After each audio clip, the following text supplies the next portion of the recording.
Interview వచ్చే ముందు చాలా మంది నుంచి ఫోన్స్ వచ్చాయి, వెళ్ళొద్దని కాల్స్ వచ్చాయంట. కాంట్రవర్సీలు వద్దని చెప్పి చాలా మంది నాకు ఫోన్ చేసి ఎక్స్పెషల్గా ఈ టీఎన్ఆర్ దానికి అసలు వెళ్ళొద్దు నా మీద ఒక ముద్ర వేశారు, జూనియర్ పోసా నేను కొన్ని విషయాలు చెప్పాలి, అందులో కొంచెం మంచి ఉండొచ్చు చెడు ఉండొచ్చు, నేను చెప్పాలనుకుంటున్నాను, అందుకోసం నేను ఇక్కడికి వచ్చాను. చింతపల్లి రమణ గారి దగ్గర మీరు పనిచేస్తారు కదా, ఆయన ఏంటి ఒక టైంలో మోసం చేసి బయటకు వచ్చారండి.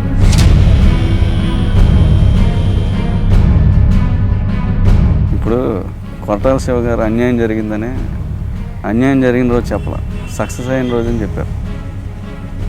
కొత్తగా ఏదో సేవ్ రైటర్స్ సేవ్ సినిమా అని మొదలు పెట్టారు, ఏంటి అసలు అంత కసితో ఇప్పుడు ఆ మాట అనాల్సిన అవసరం వచ్చింది? నేను సూటిగా ఒకే ఒక క్వశ్చన్ వేస్తాను, బాహుబలి డైలాగ్ రైటర్ ఎవరని అనగానే అందరూ ఒకళ్ళనొకళ్ళు చూసుకుంటున్నారు. బాహుబలి డైలాగ్ రైటర్ ఎవరు తెలుసా? తెలియదు. ఆ సినిమాకి రైటర్ తెలియనప్పుడు మేమేదో కోన్కిస్సగా గొట్టంగాళ్ళం 20-30 కోట్ల సినిమాలు 10 కోట్ల సినిమాలు చేసాం, మేము ఎలా తెలుస్తాం? ఒకవేళ సపోజ్ మీ స్క్రిప్ట్లో హీరో కానీ డైరెక్టర్ కానీ ఇన్వాల్వ్ అవుతే ఏంటి మీ రెస్పాన్స్ ఎలా ఉంటుంది? ఒక ఫూల్, ఒక పెద్ద కమెడియన్ చెప్పాడని ఒక ఎర్రిపుగాడు ఆ కమెడియన్ కోపంగా ఆ పెన్సిల్ తోటి అలా గీకి ఆ పేపర్ మీద అలా అన్న, అది ఆ చిన్న ఫోర్స్ తోటి అలా ఎగిరి ఆ ఇన్సిడెంట్ బయటకు వచ్చి ఉంటే ఇంకా రావు కదా. ఫస్ట్ సినిమాకి ఇది ఇలా చేసాడని తెలిసిందంటే అయిపోయింది, కెరీర్ కొలాప్స్.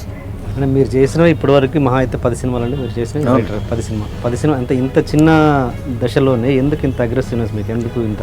నేను పెద్ద ఈగోయిస్ట్ టెర్రరిస్ట్ కంటే డేంజర్. నాకు ఏదన్నా అనిపిస్తే 2 ఇన్సిడెంట్లు చెప్తాను. ఒకటే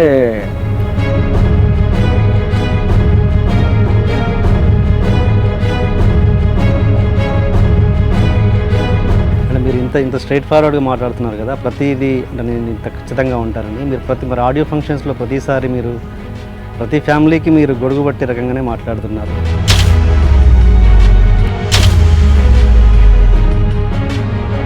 డైలీ అంటే పెగ్స్ లేనిది అసలు పెన్ను ముట్టరంటగా. సహజంగా అందరూ అలవాటు ఉన్నా కానీ చెప్పరండి. నాకు అలవాటు ఉంది. ఇప్పుడు పొగ తాగటం, మద్యం సేవించడం ఆరోగ్యానికి హానికరం అని ప్రతి సినిమా ముందే వేస్తారు, కానీ ఇంటర్వెల్లో అమ్ముతారు. షేర్ సినిమా ఫ్లాప్ తర్వాత మీరు సూసైడ్ చేసుకోవాలనుకున్న థాట్ అయితే మీకు వచ్చింది, అవును? అవును. ఎందుకు మరి? ఇప్పుడు అనిల్ అని పటాస్ సినిమా పెద్ద హిట్ కొట్టి, అనిల్ నాకు బాగా ఇష్టం, అనిల్ రావిపూడి.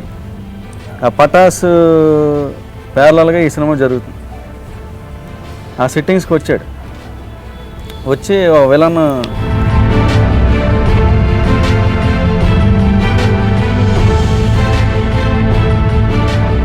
షూరాన్, నేను షూరాన్. ఓకే. పవన్ కళ్యాణ్కి వీరాభిమాని ఏంటి? మీరు అంత ఇన్స్పైర్ అయింది పవన్ కళ్యాణ్? సెప్టెంబర్లో లెజెండ్స్ మూర్ఖులు పుడతారు. నేను మూర్ఖుడిని, ఆయన లెజెండ్ పవన్ కళ్యాణ్.